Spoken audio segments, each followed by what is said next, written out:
دربار قدوسی کو like, share اور سبسکرائب کریں۔ اور حضور کریم صلی اللہ علیہ وسلم کا فرمان کہ اپنی محفلوں کو مجھ پر درود پاک پڑھ کر آراستہ کریے کہ دوبارہ یہ درود پاک پڑھنا کل سے قیامت تمہارے لیے دور ہوگا، تو محبت سے قلوب سے آقا جوزا صلی اللہ علیہ وسلم کی بارگاہ میں درود پاک کا نذرانہ پیش کروایا۔ اللہم صلی علی سیدنا و مولانا محمد وعلی آلہ وصحبہ اجمعین۔ اللہ تعالیٰ نے قرآن حکیم قرآن حمید میں ارشاد فرمایا وَعَطَى بِنِعْمَتِكَ رَبِّكَ فَحَدِّثْ۔ جو اللہ تعالیٰ کی نعمتوں کا خون پیدا کیا، اللہ کی جب کوئی نعمت ملے تو اس کا خون پیدا کیا، اور اللہ کی نعمتوں کا کوئی شمار نہیں کرتا۔ اور قرآن مجید میں اللہ تعالیٰ فرماتا ہے کہ تم میری بہت سی نعمتوں کو جھٹلاؤ، تو یہ انسان کو اللہ تعالیٰ نے جو نعمتیں عطا کی سب تمام سے ہم اپنی وجود کو ہی دیکھیں، تو اللہ تعالیٰ نے ہمارے وجود میں ہی وہ نعمتیں رکھی ہیں کہ ہم اس کا شکر کو درمیان شمار نہیں کر سکتے۔ اس نے ہمیں دیکھنے کے لیے آنکھیں عطا فرمائیں، اور اس نعمت کی قدر اگر آپ کو صحیح معنوں میں معلوم کرنی ہے تو اس سے قدر جانیں جو اس نعمت سے محروم ہے۔ اللہ نے نعمت عطا فرمائی، سننے کے لیے کان عطا فرمایا،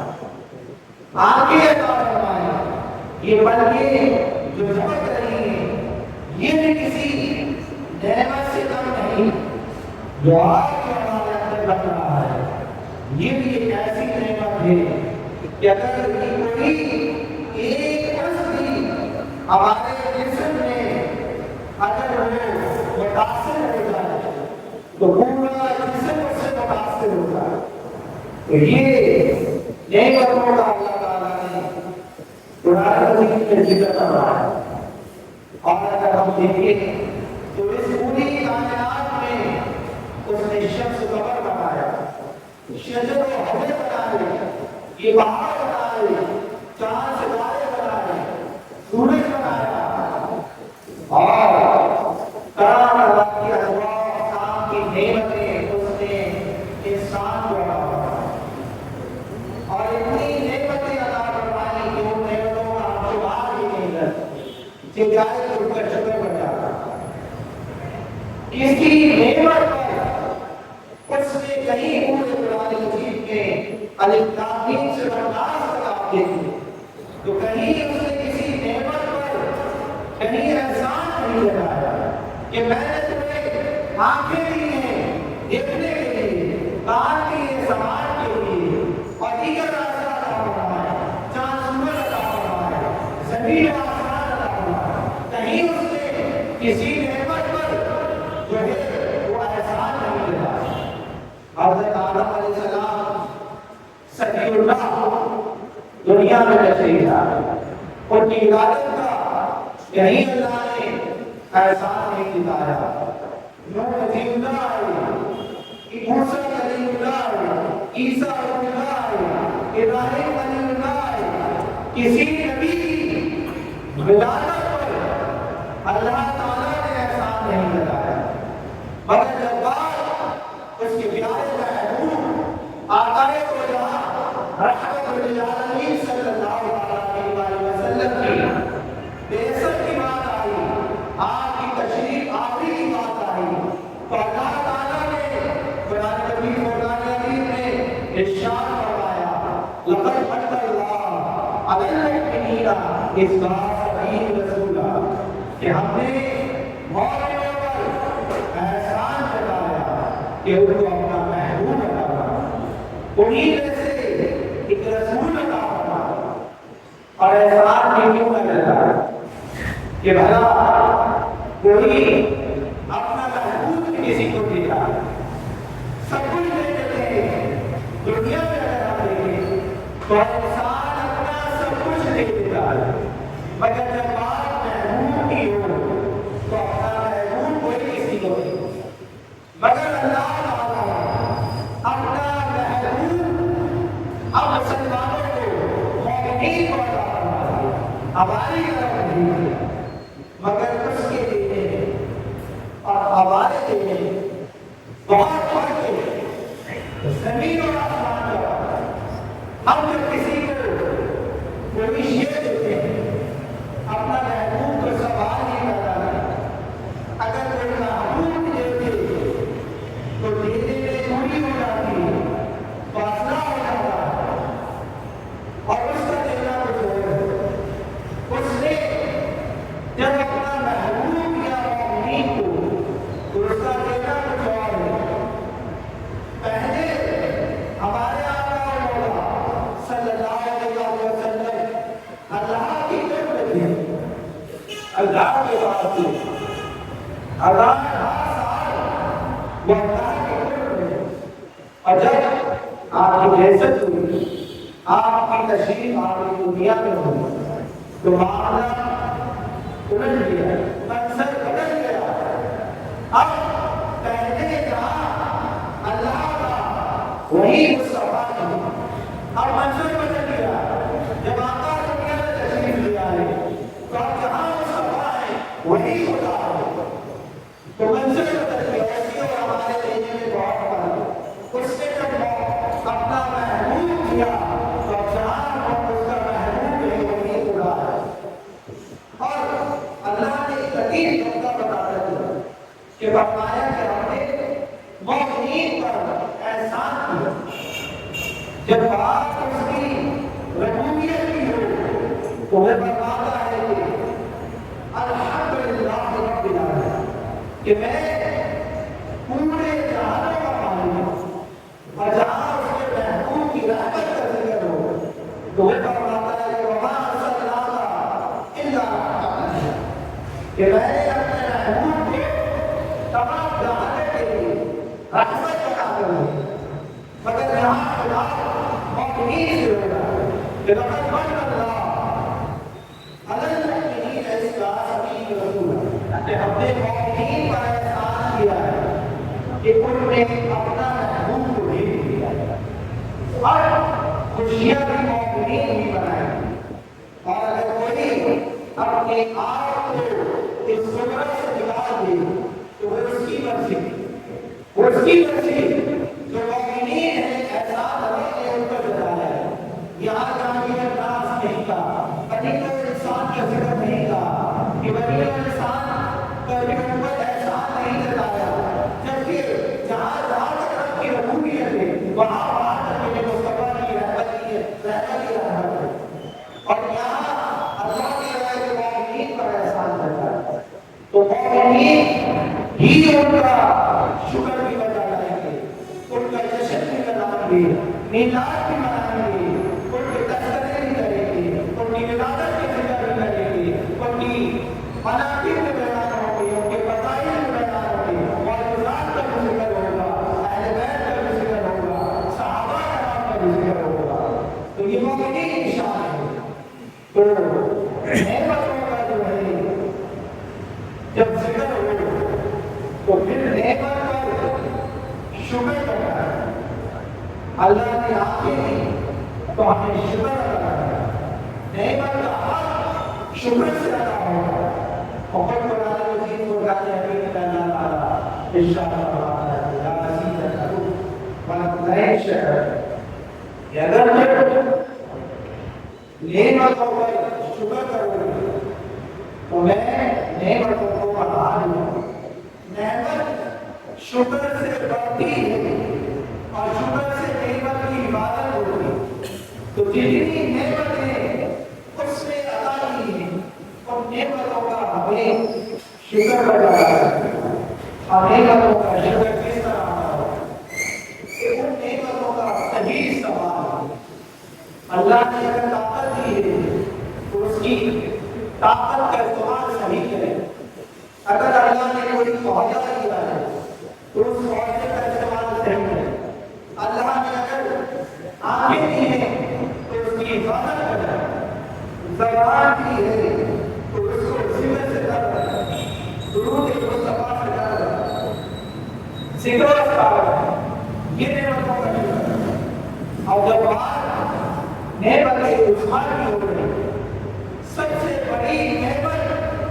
جو اللہ نے عطا فرمائی وہ اپنے پیارے محبوب رحمت للعالمین صلی اللہ علیہ وسلم کی نعمت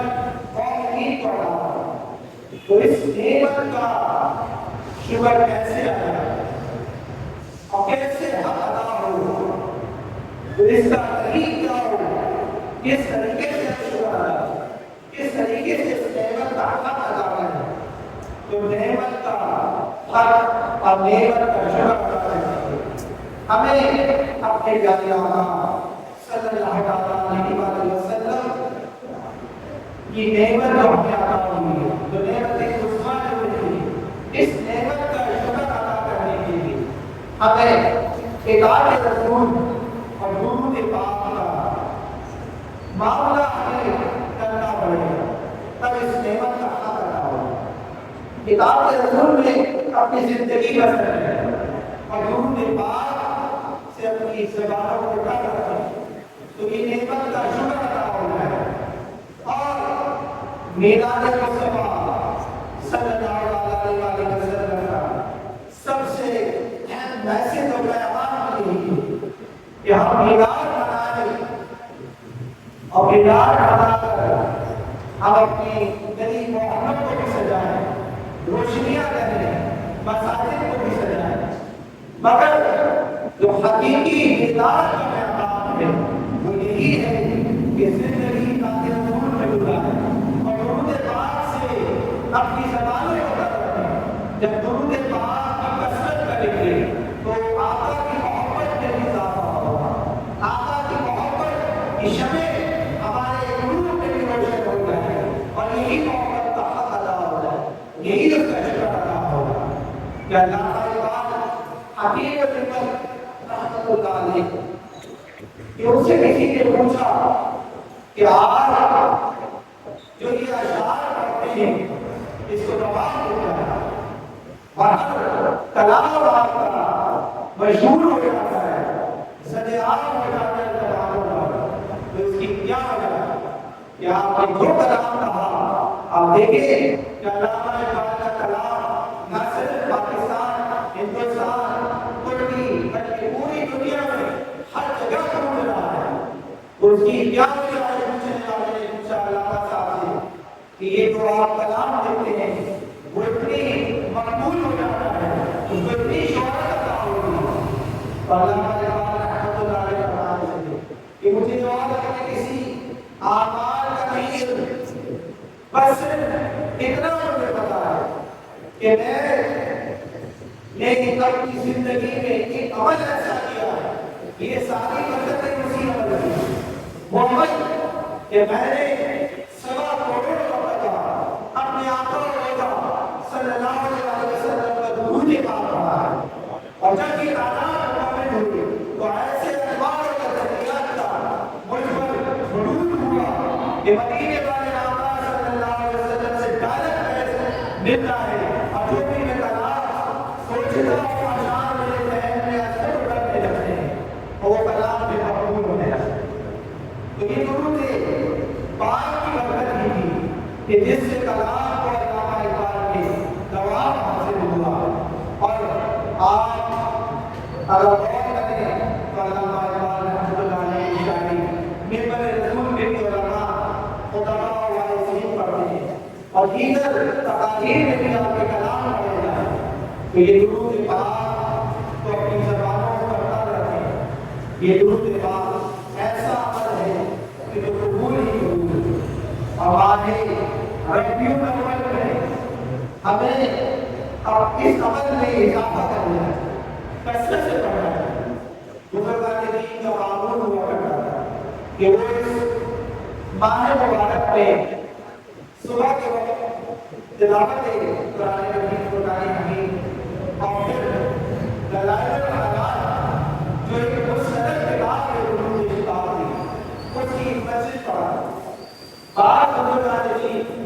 صبح قرآن مجید پڑھا کرتے اور رات کو ایک مسجد پڑھا کرتے۔ پورے ہفتے میں وہ 7 منزلیں ہیں، پورے ہفتے میں وہ کتاب مکمل ہوتا ہے۔ یہ ان کا معمول ہوتا ہے۔ اور صاحب دلائل الحیات حضرت محمد بن سلیمان الجزوری رحمۃ اللہ علیہ جو ہے وہ یہ واقعہ بیان کرتے ہیں۔ وقت کی تنگی اور مختصر کرتا چل رہا ہوں کہ وہ بیان کرتے ہیں کہ اس کتاب کو لکھنے کی کیا وجہ پیش ہے، یہ کتاب آپ نے کیوں لکھی، کیا وجہ تھی اس کتاب کی۔ تو آپ فرماتے ہیں کہ ایک سفر میں کہ راستے میں نماز کا وقت ہو، عصر کی نماز، تو دور دراز پانی کی تلاش میں جب آپ نکلے تو یہ کنواں آپ کو نظر آیا اور آپ نے سوچا کہ اس سے پانی نکال کر وضو کر کر میں نماز ادا کروں۔ کیا دیکھتے ہیں کہ کنویں کا پانی وہ نیچے سطح ہوتی ہے بہت نیچے، اور نہ کوئی وہاں رسی ہے نہ کوئی ڈور ہے، تو آپ ادھر ادھر پریشانی میں دیکھتے رہے کہ کہیں سے کوئی ڈور میسر آ جائے، یہ کوئی رسی مل جائے تو میں پانی حاصل کروں اور وضو کر کے نماز ادا کروں۔ کہ قریب ہی گاؤں میں ایک گھر کی چھت سے ایک چھوٹی بچی وہ یہ منظر دیکھ رہی تھی، ایک بزرگ کسی چیز کی تلاش میں۔ اس بچی نے چھت سے کہا کہ حضرت کیا تلاش کر رہے ہیں؟ تو امام قرطبی علیہ رحمہ فرمانے لگے کہ بیٹی گھوڑے کی رسی کی تلاش کر تاکہ وضو کر کے میں نماز ادا کروں۔ اس بچی نے کہا کہ حضرت آپ کا نام کیا ہے؟ آپ نے بتایا کہ میرا نام محمد بن سلیمان۔ وہ بچی کہتے ہیں کہ آپ وہی بزرگ ہیں جن کا چرچا مصر کی گلی گلی پوچھے پوچھے گاؤں گاؤں میں ہوتا ہے۔ آپ اتنے بڑے بزرگ ہیں اور آپ کو تک یہ راز نہیں معلوم کہ کنویں سے بغیر ڈول کے پانی کیسے نکلا۔ امام نظامی سنجی کے شاعر کی چیز چھوٹی ہے اور میری بات کو سمجھ نہیں ہے، تو آپ فرمانے لگے کہ بیٹی دنیا جو ہے وہ دارالاسواد ہے، کوئی سبب ہوگا تبھی تو پانی حاصل ہوگا، وہ بغیر سبب کے کیسے پانی حاصل ہوگا۔ تو میں گول رسی کی تلاش کرتا۔ اس بچی نے کہا کہ آپ کو یہ راز نہیں پتا، اتنے بڑے امام ہیں اور یہ راز نہیں پتا کہ بغیر ڈول کے کیسے پانی حاصل کرتے ہیں۔ تو آپ بتانے لگے کہ نہیں بیٹا مجھے نہیں پتا، آپ ہی بتا دو کہ وہ راز کیا ہے۔ اور یہ راز بہت اہم راز ہے کہ اس راز کی تلاش اس کی جستجو میں لوگ مانے جاتے ہیں، تو وہی وظیفہ پوچھتے، وہی عمل پوچھتے، وہی بچی کے راز بتا جو چھت سے نیچے آ گئی اور کنویں کے پاس جا کر اس نے اپنا دعا کنویں میں ڈالا۔ امام قرطبی رحمہ فرماتے ہیں کہ میں حیران تھا اور سمجھ نہ پایا کہ دعا پہلے کنویں میں پہنچا ہے، پانی پہلے اٹھ رہا ہے، اتنی تیزی سے پانی کنویں کے اوپر آ گیا کہ آپ حیران ہو گئے کہ ابھی دعا نیچے پہنچا کے ماتا اور پانی اوپر آ گیا گھاٹے کا۔ اس بچی نے کہا کہ حضرت وضو کرنی اور نماز ادا کرنا۔ آپ حیران ہو گئے، شرکت ہو گئے کہ اتنی چھوٹی بچی اور یہ کمال، یہ کرامت، یہ اس کو کیسے حاصل ہوئی۔ آپ فرمانے لگے کہ بیٹا یہ راز بتا دو کہ تجھے یہ کرامت کیسے حاصل ہوئی، یہ کمال کیسے حاصل ہوا؟ تو وہ بچی کہنے لگی کہ حضرت آپ نماز ادا کروا لیں، میں پھر آپ کو یہ راز دوں۔ جب آپ نماز سے فارغ ہوئے تو اس بچی نے کہا امام بلبلی علیہ الرحمہ سے کہ جب سے میں نے ہوش سنبھالا اس وقت سے آج تک میں اپنے آقا کریم صلی اللہ علیہ وسلم پر درود پاک پڑھتی ہوں، کثرت سے درود پڑھتی ہوں، ہر وقت درود پڑھتی ہوں، اپنی زبان کو درود سے تر رکھتی ہوں۔ اور یہ کرامت اس درود پاک ہی پر جاتی ہے۔ امام جزوری رحمۃ اللہ علیہ نے جب یہ ان کے ساتھ واقعہ پیش آیا تو آپ نے بڑی کثرت سے درود پاک کا معمول بنا لیا اور پھر ایک کتاب کو تحریر کروایا، اور آج بھی مولوی لکھتے ہیں امام جزوری علیہ الرحمہ کی قبر انور سے کستوری شریف ہوا ہے، آج بھی ان کی قبر انور سے، کیونکہ وہ کثرت سے درود پاک پڑھا ہے۔ تو درود پاک اس کا اللہ تعالیٰ نے حکم فرمایا ان اللہ و ملائکتہ یصلون علی النبی یا ایھا الذین آمنوا صلوا علیہ وسلموا تسلیما۔ یا اللہ خود درود بھیجتا ہے، اس کے فرشتے بھی بھیجتے ہیں، وہ مومنوں کو حکم دیا کہ تم بھی درود و سلام بھیجو میرے آقا صلی اللہ علیہ وسلم۔ تو یہ درود و سلام اس کے لیے کوئی اجازت کی ضرورت نہیں، اس کا حکم خود اللہ تعالیٰ نے ارشاد فرمایا ہے کہ جب چاہیں جتنا چاہیں بس اپنی زبانوں کو درود پاک سے تر رکھیں، درود پاک پڑھتے رہیں۔ تو یہ درود جب آپ پڑھتے رہیں گے تو جو نعمت عظمیٰ کا ذکر آپ نے کیا کہ اللہ تعالیٰ نے قرآن مجید فرقان حمید میں ارشاد فرمایا کہ تمہیں میں نے اپنا محبوب دے دیا، اللہ نے احسان جتایا مومنین پر۔ تو اس نعمت عظمیٰ کا شکر کا ذریعہ بھی یہی درود پاک ہے، یہی طریق نعمت کی کا شکر بجا لانے کا کہ ہم اپنے آقا پر درود و سلام کے نذرانے بھیجیں، درود و سلام کے قطرے بھیجیں۔ یہ ایک ایسا عمل ہے کہ جب بندہ درود پاک پڑھتا ہے تو اللہ تعالیٰ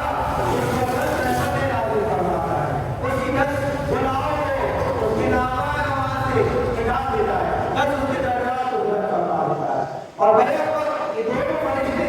حرکت میں آ جاتے ہیں، دیگر اعمال میں صرف ایک ہی فرشتہ حرکت میں ہوتا ہے، ایک اعمال کرے تو دائیں بازو کا فرشتہ حرکت میں ہوگا، اگر کوئی اعمال بد ہے تو بائیں بازو کا۔ لیکن یہ واحد عمل ہے کہ جس سے بڑے وقت دونوں فرشتے حرکت میں آ جاتے ہیں۔ تو یہ ایک ایسا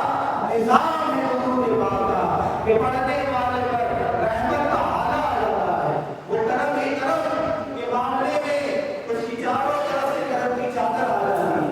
درود پڑھنے والا رحمت کے سائے میں آ جاتا ہے۔ تو آج اس ماہ ربیع الاول میں جو ہے وہ نیت کرنے، ارادہ کرنے کہ ہم اپنی زندگیوں میں اپنے آقا مولا صلی اللہ علیہ وسلم پر 100 کروڑ درود پاک اپنی زندگی میں مکمل کریں گے۔ تو 30,000 مرتبہ بھی درود پاک آپ پڑھنا شروع کر دیں۔ ایک چھوٹا درود صلی اللہ علیہ وسلم 2 سے 2.5 منٹ کا، اور 3,000 مرتبہ روزانہ پڑھیں تو تقریباً 10 سال میں آپ یہ 100 کروڑ کی تعداد مکمل ہو جائے۔ اور نیت سے عمل لگا رہا ہے۔ جب حاجی سفر کے لیے نکلتا ہے تو وہ ارادہ کرتا ہے، ہزاروں میل کا سفر ابھی اس نے طے نہیں کیا، جیسے ہی وہ نکلتا ہے تو وہ حاجی بن جاتا ہے، کیونکہ اس کا ارادہ پختہ ہوگا، پختہ ارادہ ہوگا اور وہ صحیح سمجھ چل رہا ہوگا۔ تو جب ہم ارادہ کر لیں گے کہ ہم نے اپنی زندگیوں میں 100 کروڑ یا 1.25 لاکھ درود پاک پڑھنا ہے، تو یقین جانیے کہ یہ جب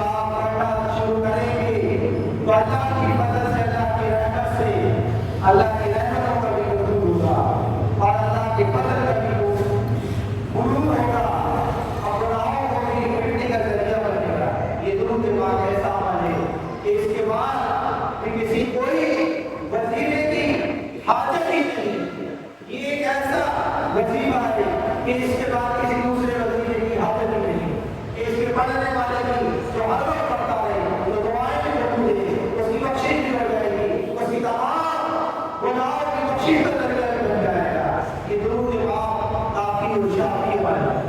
تو ہمیں اب چاہیے کہ اپنی زندگیوں کو درود پاک سے تر کر لیں تاکہ ہماری زندگیاں بدل جائے. ہر سال آقا کا میلاد، ہر سال گلیاں محلے سجائے، مساجد سجائے، اور یہ بہت اچھی عمل ہے، بہت اچھی صورتیں ہیں، اور ہمیں فخر ہے تمام اعمال کا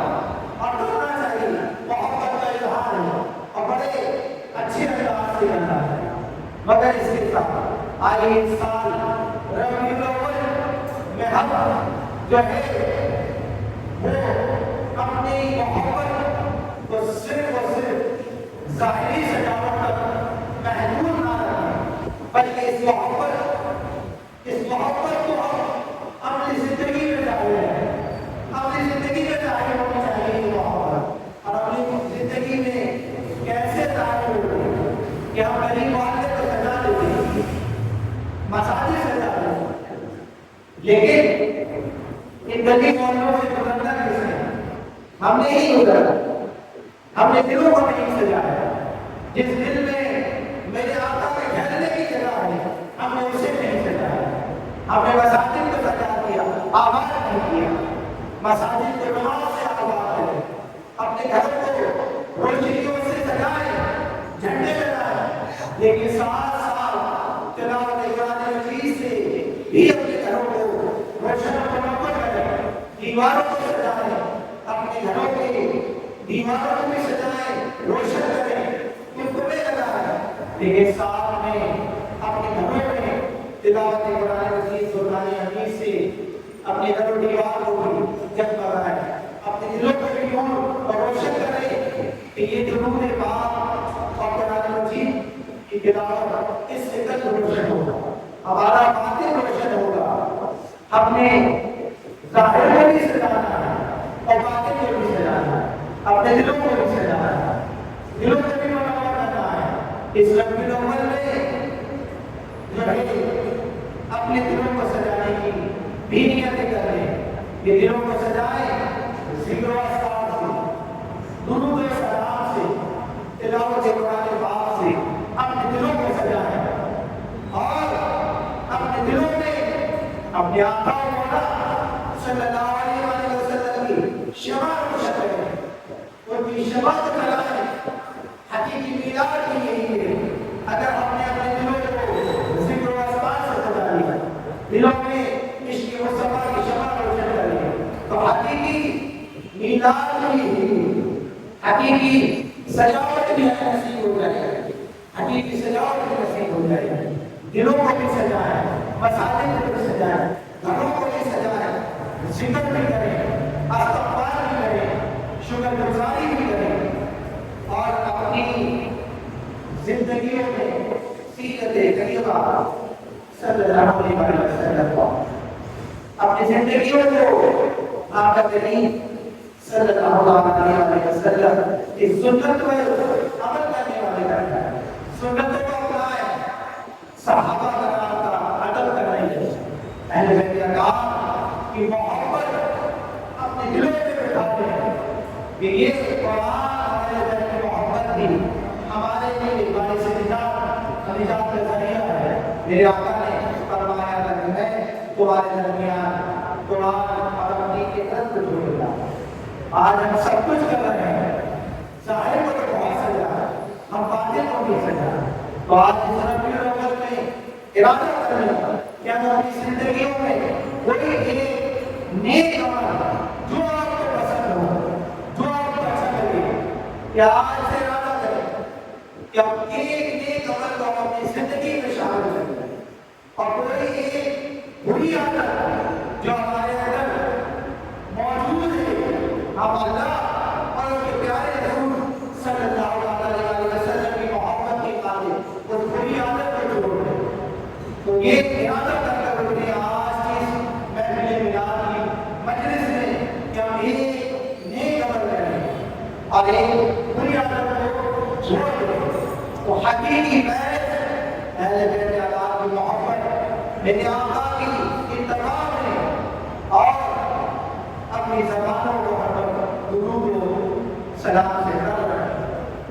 اپنی زندگیوں میں آقا کے اخلاق و کردار کو شامل کریں. یہی حقیقی قید ہے میلاد کا کہ ہماری زندگیوں میں تبدیلی آئے، ہمارے اندر تبدیلی آئے. اللہ تعالیٰ جو کچھ سنا اس پر عمل کی توفیق عطا فرمائے اور ہمیں حقیقی معنوں میں میلاد مصطفیٰ صلی اللہ علیہ وسلم کی خوشیاں ہمارا مقدر بنا لے. واقعی